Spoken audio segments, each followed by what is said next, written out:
Assalamualaikum warahmatullahi wabarakatuh. Hamdan wa syukran lillah, wassalatu wassalamu ala rasulillah, amma ba'dah. Kepada yang terhormat Ibu Dr. Dahlia SPD MPDI, kepada semua teman-teman rekan mahasiswa yang saya hormati, perkenalkan, nama saya Aziz Rafi'i dari program studi Manajemen Pendidikan Islam STAI Subhanul Waton, Magelang, semester 3 kelas B. Dalam kesempatan kali ini saya akan mempresentasikan pada mata kuliah Manajemen Perpustakaan dengan bahasan penanganan sumber daya manusia. Ada 6 bab yang akan dibahas dalam hal ini. Untuk yang pertama yaitu adalah sumber daya manusia perpustakaan. Sumber daya manusia adalah seluruh orang yang bekerja di dalam suatu organisasi, perusahaan, ataupun institusi. Sumber daya manusia merupakan faktor yang paling menentukan dalam setiap organisasi, karena di samping sebagai salah satu unsur kekuatan daya saing bangsa, sumber daya manusia yang juga merupakan sebagai penentu utama. Keberadaan bagian sumber daya manusia adalah untuk membantu SDM dan pimpinan menjalankan strategi organisasi. Sedangkan aktivitas SDM adalah tindakan yang diambil untuk memperoleh dan memelihara sumber daya manusia yang sesuai bagi organisasi. SDM pengelola perpustakaan menurut Undang-Undang Nomor 43 Tahun 2007 tentang perpustakaan dalam pasal 29 ayat 2 disebutkan terdiri dari pustakawan dan tenaga teknis perpustakaan. Dalam hal ini sedikit saya jelaskan tentang pustakawan, bahwa pustakawan adalah seseorang yang memiliki kompetensi yang diperoleh melalui pendidikan dan atau pelatihan kepustakawanan serta mempunyai tugas dan tanggung jawab untuk melaksanakan pengelolaan dan pelayanan perpustakaan. Bagian yang kedua yaitu adalah deskripsi pekerjaan. Deskripsi pekerjaan digunakan untuk mengidentifikasi tugas-tugas atau pekerjaan yang akan dilakukan oleh seorang individu khusus atau seorang staf atau unit tertentu dalam sebuah organisasi. Deskripsi job merupakan sebuah pernyataan tertulis yang dipersiapkan oleh administrasi yang menggambarkan tugas-tugas seorang staf yang akan dilakukannya. Mendefinisikan hubungan pekerjaan dan staf dengan unit-unit lainnya dalam sebuah organisasi, menetapkan standar-standar pekerjaan, pengalaman, dan keterampilan khusus yang diisyaratkan dalam pekerjaan tersebut. Berikut garis besar informasi yang dibutuhkan dalam sebuah deskripsi job. Pertama adalah nama institusi, departemen atau bagian, dan subbagian dari job yang dibuat. Yang kedua adalah tanggal. Yang ketiga adalah judul pekerjaan. Yang keempat tujuan dan cakupan pekerjaan. Yang kelima tugas khusus yang dibuat untuk pekerjaan tersebut. Dan yang keenam adalah persyaratan yang dibutuhkan untuk pekerjaan tersebut, mencakup standar lembaga ketika mereka melamar pada setiap pekerjaan. Untuk bahasan yang ketiga adalah pengembangan sumber daya manusia di perpustakaan.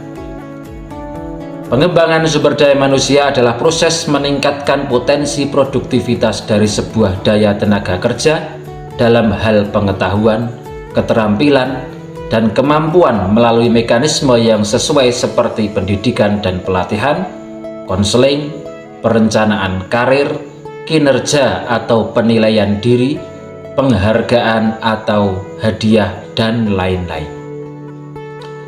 Pembinaan dan pengembangan sumber daya manusia meliputi kualitas dan kuantitas.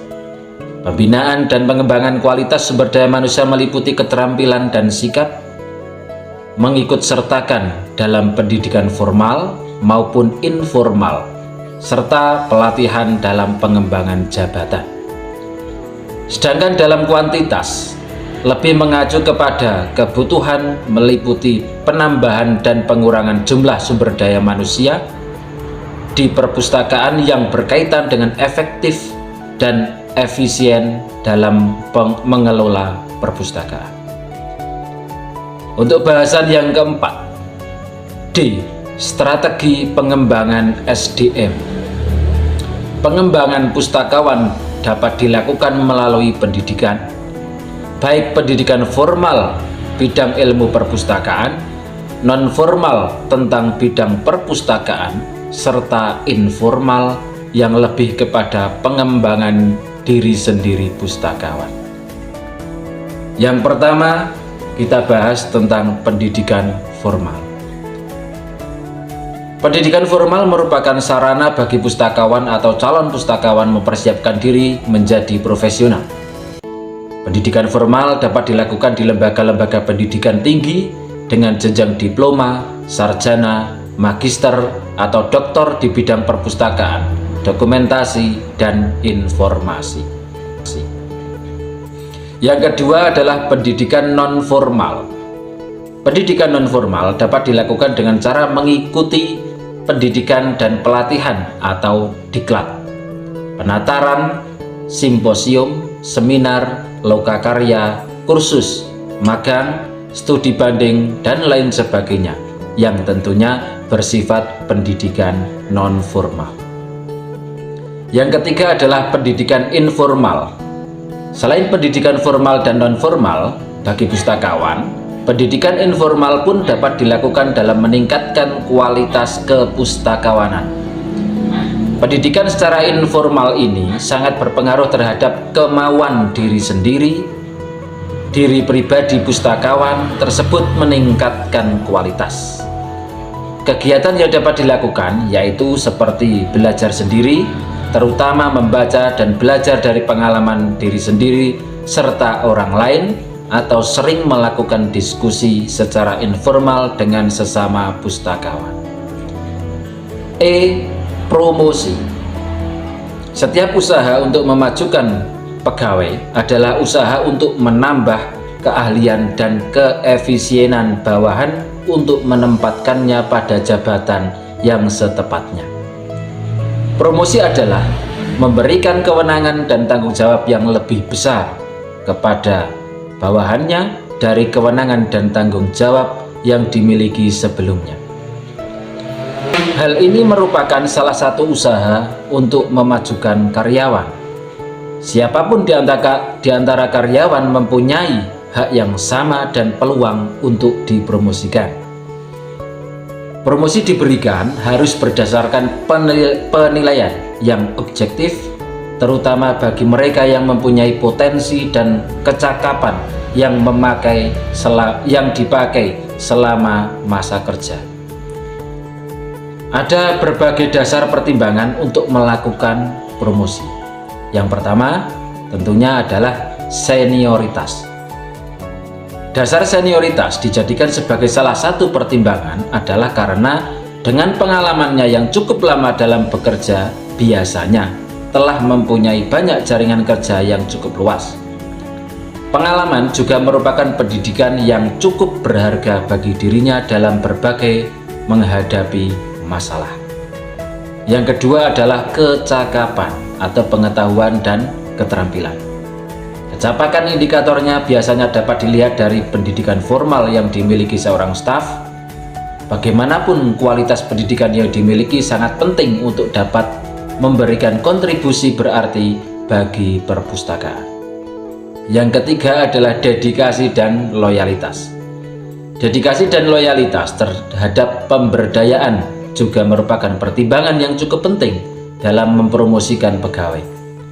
Senioritas dan kecakapan akan menjadi hambar bila selama ini dalam penilaian kepala perpustakaan pegawai yang akan dipromosikan dinilai kurang dedikasi dan loyalitasnya terhadap beberapa upaya kemajuan perpustakaan. Yang terakhir adalah mutasi atau rolling. Mutasi atau pemindahan staf dari satu bagian atau jabatan ke bagian dan jabatan lainnya, seperti halnya dengan promosi, dimaksudkan untuk meningkatkan kinerja pegawai bersangkutan.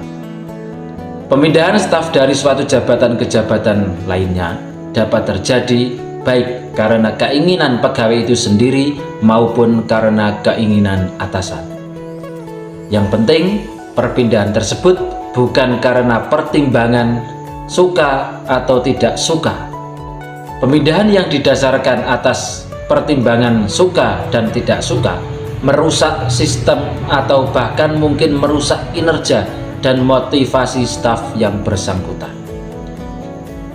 Keinginan staf untuk memohon dipindahkan ke bagian lain harus disertai berbagai alasan dan argumen yang logis dan realistis.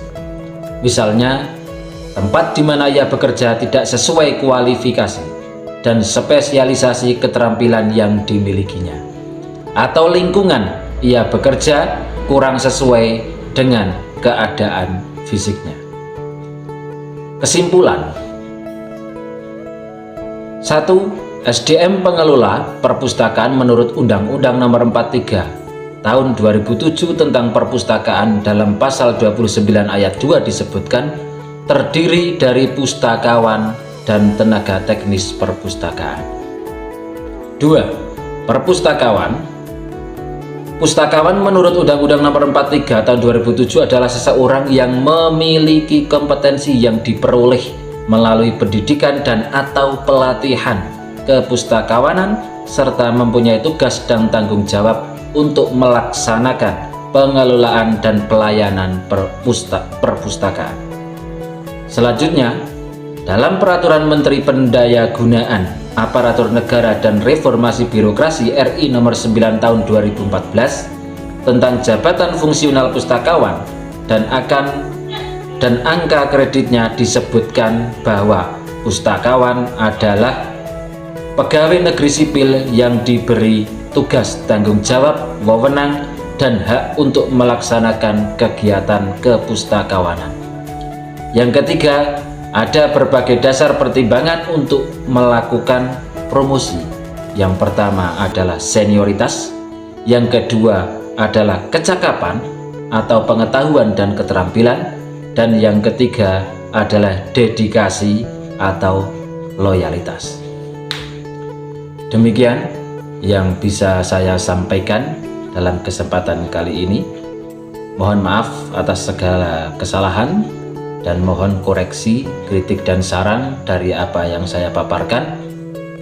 Saya akhiri. Wassalamualaikum warahmatullahi wabarakatuh.